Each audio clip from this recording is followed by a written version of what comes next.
Senate Republicans are trying again to see if there's a way forward on health care reform.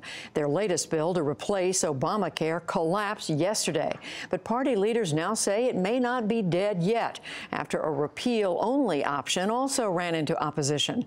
President Trump called the caucus to the White House today. He said he's now ready to act and insisted that inaction is not an option. Frankly, I don't think we should leave town unless we have a health insurance plan, unless we can give our people great health care, because we're close. We're very close. Any senator who votes against starting debate is really telling America that you're fine with Obamacare. Afterwards, Senate Majority Leader Mitch McConnell said he still aims to hold a vote next week, but it's not clear on what. I think we all agree it's better to both repeal and replace.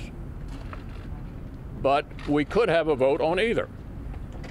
And if we end up voting on repeal only, it will be fully amendable on the Senate floor. And if it were to pass without any amendment at all, there's a 2-year delay before it kicks in. We'll be talking to 2 Republican senators about the state of play on health care reform after the news summary.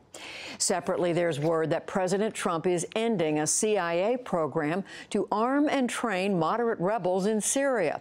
The goal was to fight the regime of President Bashar al-Assad, but it had only limited effects after Russia intervened to aid Assad. The Washington Post reports the president made the decision nearly a month ago before he met with Russia's President Putin at the G20 summit. Afterward, the U.S. and Russia announced a limited ceasefire in Syria. The Post account says that the aid decision is part of a strategy to negotiate more such deals. Iran today stepped up its defiant response to the latest round of U.S. sanctions. They target 18 individuals and companies assisting the Iranian ballistic missile program. In Tehran, President Hassan Rouhani charged that the U.S. measures are inconsistent with the 2016 nuclear deal, and he warned of reciprocal acts. If Americans pass new sanctions in any form or under any pretext in Congress or elsewhere, the great nation of Iran will have an appropriate answer. We won't ignore violations by the United States, and we will stand up to them. Also, the head of the hardline Revolutionary Guards warned that the U.S. had better pull its military forces back at least 1,000 kilometers or 600 miles from Iran. The U.S. Supreme Court has issued a split ruling on enforcing the president's travel ban.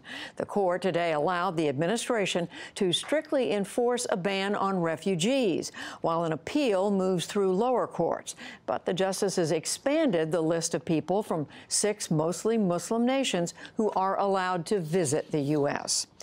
Back in this country, the Justice Department is restoring authority to local police to seize money and property on suspicion they come from criminal activity.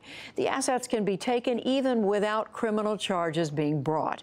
The Obama administration had curbed the practice, but Attorney General Jeff Sessions today eased the restrictions. On Wall Street, tech and healthcare stocks fueled a day of record highs across the board. The Dow Jones Industrial Average gained 66 points to close at 21,640. The Nasdaq rose 40, and the S&P 500 added 13. And Salem, Massachusetts today marked 325 years since 5 women were hanged in the infamous witch trials. They were among 19 people condemned and hanged for witchcraft in Salem in 1692. A descendant of one of them said it brings justice to the fact that they were wrongly accused.